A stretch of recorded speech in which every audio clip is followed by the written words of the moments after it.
Hello दोस्तों, मैं diamond. मेरे सहयोगी दीनबंधु जी मेरे पास बैठे हुए हैं। आज का चर्चा का विषय है हमारा G20। जैसे हमने पहले आपको बताया था कि G20 एक बड़ा ही मुख्य सम्मेलन अभी हमारे भारत में हुआ है, तो उसी विषय में कुछ चर्चा मैं और दीनबंधु जी करना चाहते हैं अपने चैनल के माध्यम से DDS UP13। तो दीनबंधु जी, आप G20 के बारे में कुछ हमको बताएं और हमारे मित्रगणों को कुछ बताएं G20 के बारे में कि G20 का सम्मेलन जो भी भारत में हुआ है, ये बड़ा ही गौरवशील माना जाता है कि भारत ने इसकी मेजबानी की है और बड़े ही विदेशों से और अपने भी देश के कुछ मुख्यमंत्री वगैरह बुलाए गए थे और विदेशों से राष्ट्रपति बुलाए गए हैं। तो मैं इस विषय में आपसे जानना चाहता हूँ कि G20, पहले तो मैं जानना चाहूँगा कि G20 ये है क्या? G20 जो है वो 20 देशों का समूह है और वो आर्थिक समस्याओं को दूर करता है, जलवायु परिवर्तन को भी संभालता है और जो है यानी कि सारी समस्याओं के भ्रष्टाचार की समस्याएं जैसे बहुत समस्याओं को देखरेख करता है।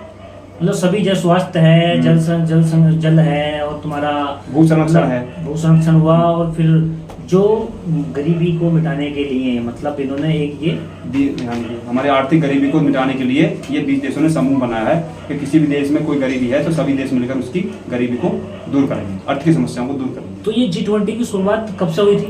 ये G20 की शुरुआत सन 1997 से हुई। अच्छा। और तभी से ये आगे बढ़ता रहा है। तो G20 की शुरुआत सन 1997 से हुई थी। तो सन 1997 के बाद ये तो पहली बार मतलब भारत ने इसकी मेजबानी की है। हाँ जी, बिल्कुल पहली बार। आप देख लीजिए 17-18 साल बाद ये भारत ने इसकी मेजबानी की है और इसमें हमारे प्रधानमंत्री जी ने बहुत ही तैयारियां की हैं। जैसे एक अतिथि का स्वागत किया जाता है, इसी तरीके से इसमें बहुत ही परिश्रम किया गया है। तो इसमें मतलब कुछ मुख्य अतिथि जैसे यहाँ आए थे हमारा इसमें, अब जैसे हमारे जो बाइडेन राष्ट्रपति ऋषि सुनक आए थे और तुम्हारे ये जापान के राष्ट्रपति हैं वो भी यहाँ पर आए थे। जापान के राष्ट्रपति का मैं आपसे नाम जानना चाहूँगा। जापान के राष्ट्रपति का क्या नाम था? अभी मेरे को इस बारे में पता नहीं है जापान के राष्ट्रपति का, आप बता दीजिए। जापान के राष्ट्रपति आए तो थे। हाँ, तो उनका नाम आप बता दीजिए ना। फूमियो किसाडो नाम था उनका। हाँ जी, ये लंबा नाम है। जरा मैं आर्थिक समस्याओं पर ज़्यादा उलझा हुआ हूँ तो इसलिए नाम ज़्यादा याद नहीं रख पाता हूँ। उसमें जस्टिन ट्रूडो भी आए थे जो कनाडा के हमारे राष्ट्रपति हैं। तो इसमें बड़े ही सभी समूहों का एक जो मिलन हुआ था, जैसे कि आपने बताया अभी कि सभी मतलब उसके लिए बनाया था जो आपने बोला था अभी, जलवायु परिवर्तन, कृषि ऊर्जा परिवर्तन और भ्रष्टाचार के विरोध के लिए जो ये मतलब मीटिंग हुई है। तो ये हमारे भारत के लिए एक अच्छा संदेश था और अच्छा समय है क्योंकि अपनी शक्ति को के प्रदर्शन का, और जब भी अपने पास शक्ति होती है तो जब भी लोग संगठित होते हैं। अगर शक्ति नहीं होती है तो लोग संगठित नहीं होते। मतलब एक तरीके से माना जाए कि जैसे G20 एक राष्ट्रीय आर्थिक सहयोग के लिए मतलब सहयोग का प्रमुख मंच है। हाँ, अंतर्राष्ट्रीय सहयोग का प्रमुख मंच है G20। अंतर्राष्ट्रीय सहयोग का बिल्कुल प्रमुख मंच है G20। तो G20 के बारे में हमने जैसे कि आपने बताया था G20 का जो सम्मेलन हुआ उसमें बड़े ही मतलब कुछ मैं बातें करना चाहूँगा। जैसे कि मोदी जी ने जो मतलब आए थे स्वागत के लिए, उनके लिए बड़ा भी व्यंजन बनवाए थे। मतलब मैंने सुना जैसे कि कितने प्रकार के खाने बनवाए थे उसमें 108 प्रकार के खाने बनवाए कम से कम, और उनके रहने की उत्तम व्यवस्था, अच्छे होटल, यानी कि दिन रात उनकी सेवा में ही लगे रहे मोदी जी भी और अन्य हमारे देश के सभी कार्यकर्ता। तो G20 का मीटिंग जैसे खत्म हुई, G20 की मीटिंग खत्म होने के बाद में कुछ राजनीतिक दलों ने उसके ऊपर फिर सवाल भी उठाने पर हाँ जी, विरोध भी किया है। मेन तो उसके विरोध में केजरीवाल ही थे। मेन केजरीवाल की दिल्ली के मुख्यमंत्री हैं, वो दिल्ली में मीटिंग हुई थी तो केजरीवाल जी को सपोर्ट करना चाहिए था। लेकिन जो अच्छा कार्य होता है बुरे लोग उसका सहयोग नहीं करते। तो केजरीवाल जी की सरकार में आप कहना चाहोगे कि केजरीवाल जी का कार्य अच्छा नहीं है? केजरीवाल अपनी दिल्ली को संभाल रहे हैं लेकिन कुछ कार्य उनके हैं, लेकिन फिर भी लोगों को उनसे प्यार हो गया।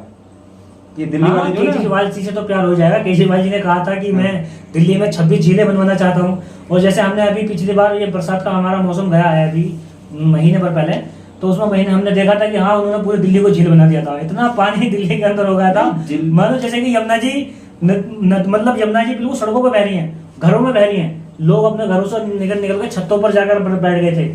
देखो तो ये तो इतनी झीलें क्यों मतलब बनवाई थी, ये क्या नाम है ये तो केजरीवाल ने? टेलर है, ये तो टेलर है। आप जब भी दिल्ली जाएंगे तो आपको जलियान से जाना पड़ेगा, वो अंदर ऐसा झील बन जाएगी, जब तक वो रहेंगे दिल्ली के अंदर झील बना देंगे। मतलब पनडुब्बियां, मतलब पनडुब्बियां चलवाएंगे बिल्कुल। मतलब, तो पूरी दिल्ली को झील बनाने का उनका उद्देश्य पूरा होता दिखाई दे रहा पूरा है। हो जाएगा। सही कह रहे हैं आप, जैसा मैंने देखा कि हाँ उनका झीलों का सपना मतलब पूरा कर दिया था इस बार। और शायद उनको भी हमें उससे खींचना पड़ रहा है, वो जो पहले पानी खींचा करते हैं ना उससे बाल्टी से ऐसे करके उनको बिठा के और उसे नीचे पहुंचाया जाकर के सिंहासन पर, वहां बैठो आप जाके बाल्टी से तार के। तो मतलब इनका जो मैं मतलब राज करेंगे वो जल के अंदर करेंगे। हाँ बिल्कुल, तो जलमग्न कर देंगे पूरी, यानी कि तो उसको पूरी दिल्ली तो जलमग्न अभी हो गई थी जैसे मैंने देखा था अभी तो टेलर था, थोड़ी सी हुई थी, अभी तो आगे होगी। देखो जिनके इनके कार्य की वजह से तो हुई है वो। भाई इनके अच्छे कार्य भी हैं, जैसे कि एक इन्होंने कर रखा है दिल्ली के अंदर, कोई भी आप डीटीसी बस में जाते हैं महिलाएं, तो महिलाओं के लिए किराया फ्री है। बिल्कुल भाई महिलाओं के लिए किराया फ्री है, और आपके घरों में पानी फ्री है। पानी इतना गंदा फ्री है कि आप उसे नहा भी नहीं सकते, नहा भी नहीं सकते, कपड़े भी नहीं धो सकते। क्लोरीन कितनी महक आती है कि मैं तो 2 दिन में बीमार हो जाता हूँ। तो ऐसा फ्री पानी से फिर क्या लाभ है ये बताएं? इससे तो अच्छा आप 20 रुपए की बोतल खरीद के पी लें। ये तो दिल्ली की जनता ही जाने कि क्या, जब भाई प्यार में तो लोग अंधे हो ही जाते हैं, तो जब प्यार है तो अंधे पर अंधापन भी है, वो गंदा जल भी पियेंगे भाई।